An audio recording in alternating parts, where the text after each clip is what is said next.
Hi everyone, this is Miss Moore and today we are learning more about the relationship between heat and thermal energy, concepts that we've touched on briefly but haven't looked at in detail or mathematically. If you don't have a copy of the lesson notes today, please feel free to make your own notes on important theory and practice examples using lined paper. Today we're warming up with two questions related to the same topic. Both of them require you to imagine placing a hot cup of tea on a surface. I'm sure you've done this before. Maybe it hasn't been tea, but maybe it's been other hot beverages. You place them down on a surface, and then a few minutes later, you lift them up, and the space underneath is warm. Why is this? That's the first question. The second question is, if you leave the cup out for long enough, it will eventually cool to room temperature, meaning that there won't be a difference really between the temperature of the air, the surface, the cup, and what's in the cup. Why is this? Please pause the video here while you try this warm-up question. The number one answer that I usually get to this question is, well, the cup makes the surface hot, which is sort of true. But how can we think about this from a scientific perspective? Thermal energy, or heat, is being transferred from the hot cup to the cold surface. I've put hot and cold in quotations because this just speaks to a relative difference between their two temperatures. The surface might not actually be cold, but as long as it's colder than the cup, we can call it cold relative to the cup. Eventually, the cup will cool down and reach room temperature. Why does this happen? The cup is slowly losing its thermal energy to the surface it's sitting on and the air around it, or the surroundings. So eventually it's going to come to the same temperature as its surroundings. We call this reaching equilibrium. And when this happens, there is still a small amount of energy being transferred from the surface to the cup, from the cup to the surface, and likewise between the cup and the air, but it's not observable anymore because there's no temperature change taking place. So far in the physics unit, we've been using the words heat and thermal energy interchangeably, but they're not exactly the same thing. And we're going to start off with a little bit of history today and touch on concepts that we also learned in grade 8 when we were exploring kinetic molecular theory to help us understand the difference between heat and thermal energy. Back in the 1700s, most scientists had this understanding that heat was a fluid and they thought it flowed from one location to another. They called it caloric, and they observed that caloric would flow from hot objects to cold objects. And this understanding persisted for a couple of centuries before we realized that heat is not a fluid and that this concept of caloric does not exist.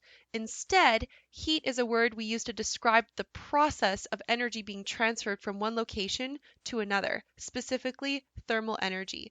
So we define heat as a transfer of thermal energy from one object to another, which occurs as a result of a difference in the temperatures of those two objects, which is what we were talking about in the warm-up question. Having one object be cold relative to another object is all you need for a temperature difference to be present.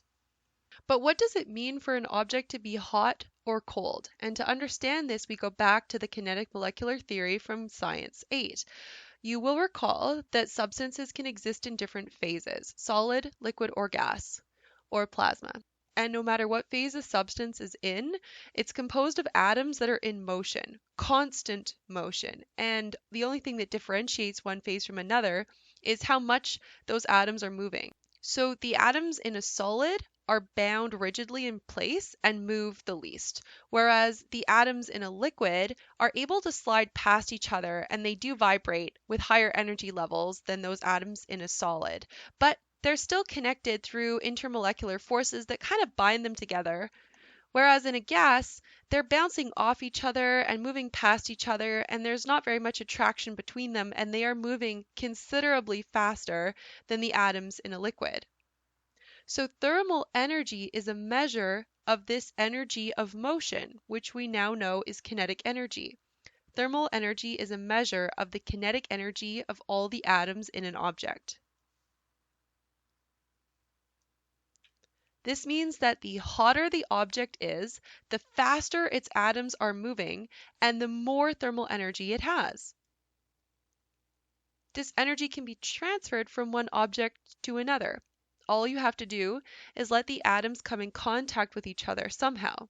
So kinetic energy can be transferred from one substance to another in collisions between atoms. And this is exactly what's happening between the cup of tea in the warm-up question and the surface it's sitting on. In these collisions, high energy particles lose their energy as it's transferred to low energy particles, which gain energy. So we define heat as the transfer of thermal energy.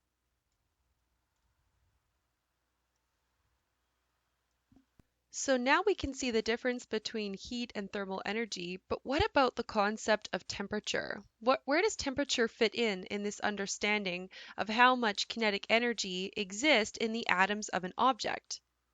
Temperature is a measure of the average kinetic energy of the atoms in a substance. And the way I keep this straight is by asking myself the following question. On average, how fast is each atom moving? How much kinetic energy does one atom have? That's what temperature measures. And one way of measuring this is using a thermometer.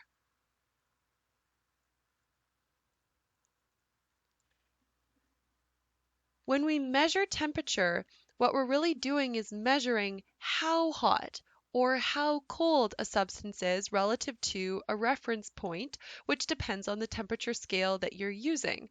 So for example, on the Celsius scale, the reference points are the freezing point of water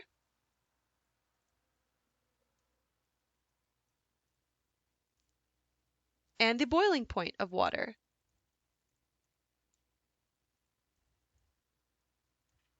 The SI unit of temperature is actually Kelvin, not Celsius or Fahrenheit. On the Kelvin scale, the reference point is called absolute zero,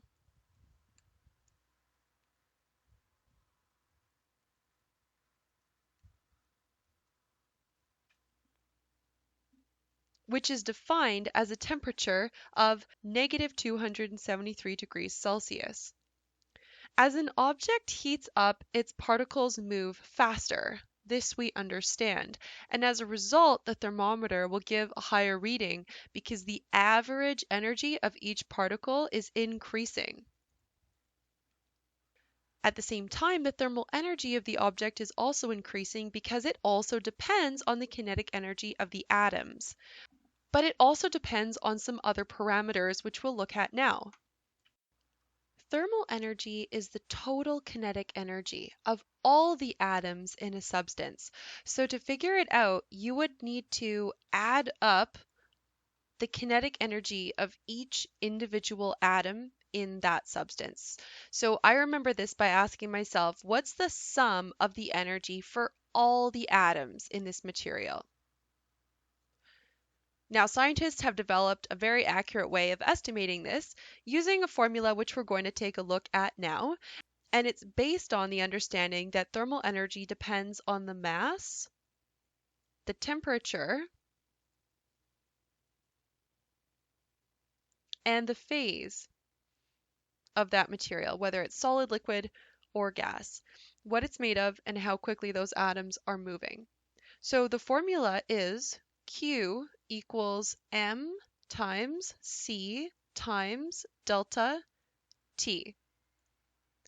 The symbol here is delta, the Greek letter D, and it means change in. Delta is officially defined as final minus initial. So this formula can also be written Q equals M times C times final temperature minus initial temperature. And let's take a look at each component of the formula. Q is the symbol that represents a gain or loss in thermal energy, and it's measured using the SI units for energy, joules. M is the mass of the substance. measured using grams, which is not the SI unit for mass. So I'm going to put a little star here to remind you of this difference between the calculations we've been doing with energy so far, where we've been inputting the mass of the object in kilogram, and now with these heat problems, we'll be using grams as the measure of mass. C is the specific heat of the object and accounts for the differences arising from different materials and different phases of those materials. Specific heat is measured in an interesting unit. It's measured in joules per gram degree Celsius. There's actually quite a few units for specific heat, but this is the one that makes sense with the formula that we're going to be using here. And finally, delta T represents change in temperature.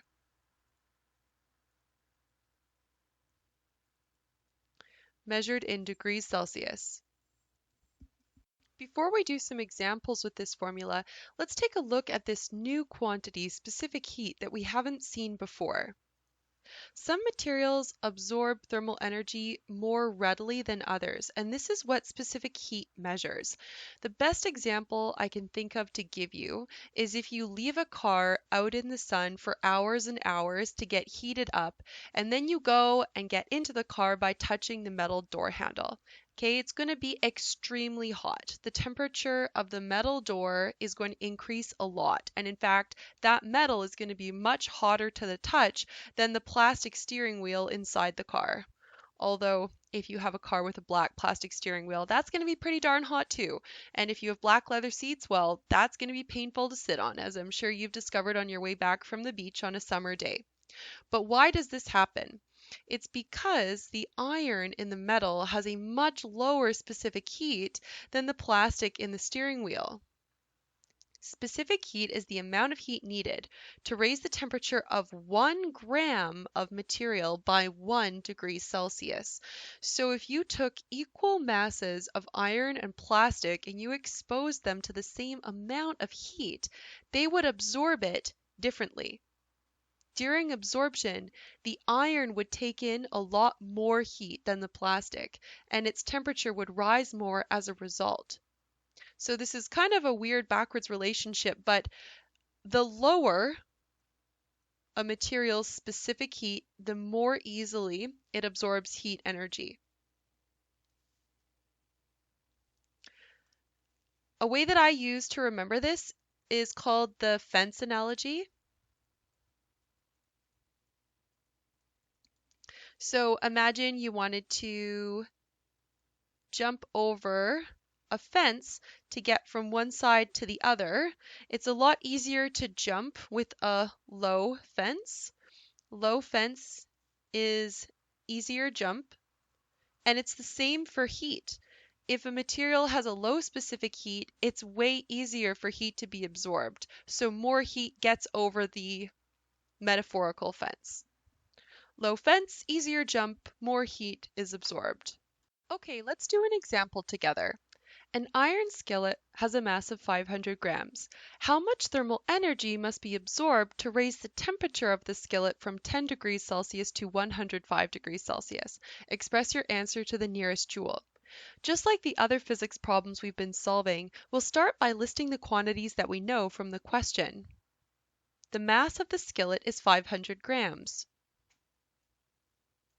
The temperature change is from 10 to 105, which means that the initial temperature is 10 degrees Celsius and the final temperature is 105 degrees Celsius.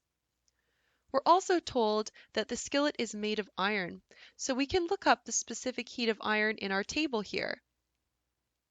C, or specific heat for iron, is 0.449 joules per gram degree Celsius. You'll always be provided with a table of specific heats for your quizzes and your tests. And if you aren't given it, it's because you'll have all the other information and you're being asked to solve for specific heat. Next, we write our formula. Q, which represents the heat transferred, equals mass times specific heat times change in temperature. Or Q equals M times C times T final minus T initial, which is what change in temperature means. Let's put in our numbers. 500 grams times 0.449 joules per gram degree Celsius times 105 minus 10. The amount of thermal energy that must be absorbed to heat this skillet to 105 degrees is 21,328 joules. Please try example 2 on your own and pause the video here while you do it. This question is really similar to example 1 with the exception that we're not given a final and an initial temperature. Instead, we're just told that we need to raise the temperature by 75 degrees, which means it doesn't matter what temperature you start at and what you finish at. It just means that you need to change it by 75 degrees, raise it by 75. So that's your delta T. Your change in temperature is 75. So we don't have to calculate it as T final minus T initial. We're already told what the change is. The answer to this question is 47,025 joules. Let's try a slightly more difficult example in terms of the algebra involved. A block of iron is sitting in a room that is 22 degrees Celsius. It's then put in a pot of boiling water and heated to 100 degrees Celsius. Already we have some information from the problem. The block of iron starts at an initial temperature of 22 degrees Celsius and ends at a final temperature of 100 degrees Celsius. The quantity of thermal energy absorbed by the iron block is 4.91 times 10 to the 5 joules. That's our Q, thermal energy change, 4.91 times 10 to the 5 joules. This is called scientific notation.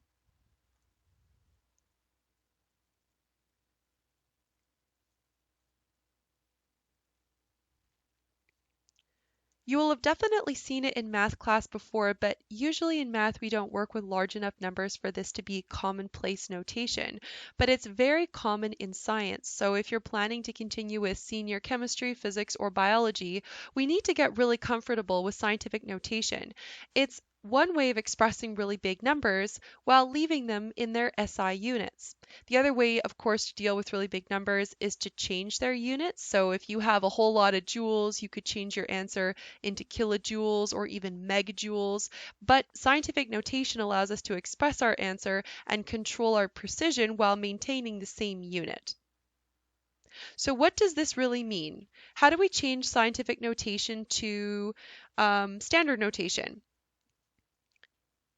You start with the initial part of the number, 4.91, and then you take a look at the power on the 10. Positive 5 means shift the decimal 1, 2, 3, 4, 5 spaces to the right. And in that shift, we add a whole bunch of zeros. So 4.91 times 10 to the 5 is equivalent to 491,000 joules.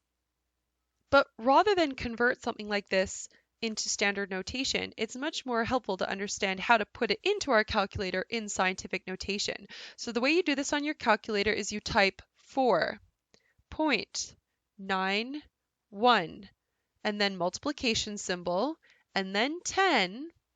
And then for your next step here, you're going to need to use your exponent button. On some calculators, it looks like this, y to the x. On some calculators, it looks like a little upward arrow symbol, and then you enter the value of the exponent, which is positive 5. You can try that on your calculator right now to make sure that it works and gives you 491,000 joules. Okay. What is the mass of the iron block to the nearest kilogram? Starting with our formula, Q equals mc delta T, we're asked to find the mass. So that means that we're algebraically rearranging this equation to isolate m. The most efficient way to do this is to divide each side of the equation by c delta T, which then cancels out on the same side as mass. So we're left with Q over c delta T equals m.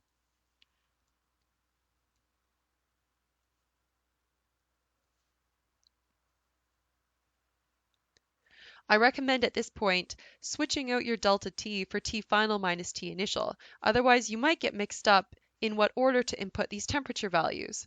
So let's rewrite this as M equals Q over C times T final minus T initial. Now we can put our numbers in. 4.91 times 10 to the 5 joules divided by, we don't have the specific heat of iron. That's okay. We can look it up in our table. Iron is 0.449 joules per gram degree Celsius. Let's add that to our list.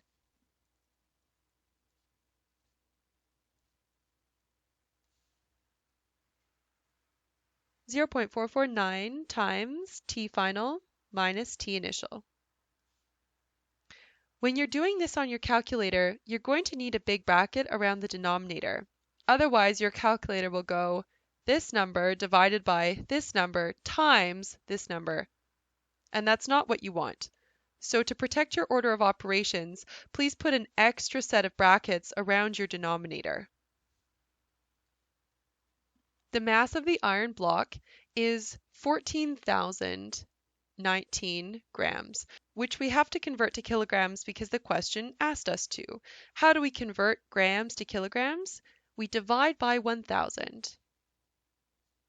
The answer is 14 kilograms. Here's an example for you to try on your own. Just as we did in the previous question, please list the quantities given and work with the formula algebraically to isolate what you're looking for before you substitute in your known values. And just a hint for this one, you will need to reference the table of specific heats given to you earlier in the lesson. Please pause the video here while you do this example. Just in case you're restarting the video here because you got stuck with respect to your final answer, I'd like to give you a hint. The mass of the pot is 1.2 kilograms. We know that for our specific heat formula, we need to use the unit grams. So we have to convert 1.2 kilograms to 1,200 grams. If you think you can solve it from here, quickly pause again because I'm about to show you the answer. We're able to calculate that the specific heat of this pot is 0.39 joules per gram degree Celsius. If we match that to our table of specific heats, we'll see that this is copper.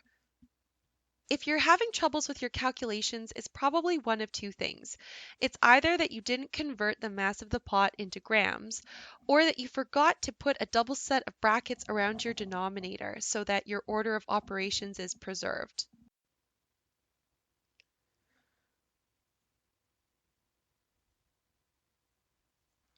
In the last part of today's lesson, we're going to look at thermal expansion and contraction, which is a phenomenon that happens as a result of thermal energy transfer and atoms speeding up or slowing down.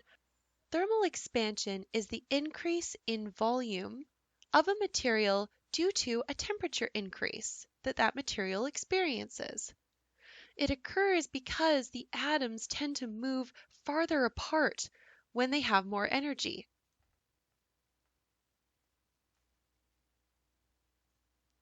Gases expand more than liquids when they're heated, and liquids expand more than solids. This has to do with the attractive force between the particles we were talking about earlier. The forces holding together atoms in a gas are weakest, and these forces are strongest in a solid. So when you heat up a gas, the particles move further apart, and whatever you're containing that gas in expands. Likewise, whatever object you're storing the gas in will decrease or shrink when you cool down the gas. This is called thermal contraction, and it's the decrease in volume of a material due to a temperature decrease. Of course, this is only observable if whatever you're storing the gas in is able to grow or shrink. So if it's in a metal compressed cylinder, you're not going to see this. But a really good example is a balloon. On a cold winter day, imagine that you blow up a balloon inside your house where it's warm, say around 20 degrees Celsius, And then you take it outside, where it's pretty cold, say 2 degrees Celsius. When you get outside, the balloon shrinks. Why? If you think you know the answer to this question, please pause the video here. Otherwise, we'll go through it together. Inside your house where it's warm, the air molecules are moving a lot. So inside the balloon, the atoms are spaced out and zooming past each other with a lot of energy. When you get outside, where it's cold, a lot of that thermal energy is transferred to the surroundings. So the balloon is going to shrink, and the atoms will not move as quickly.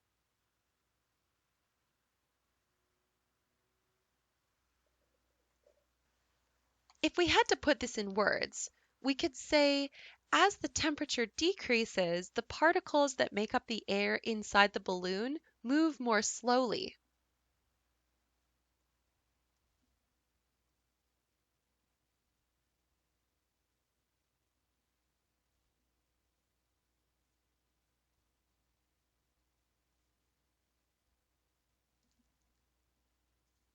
When the atoms aren't bouncing around as vigorously, they take up less space and they collide less often, so the pressure of the gas decreases and the balloon shrinks.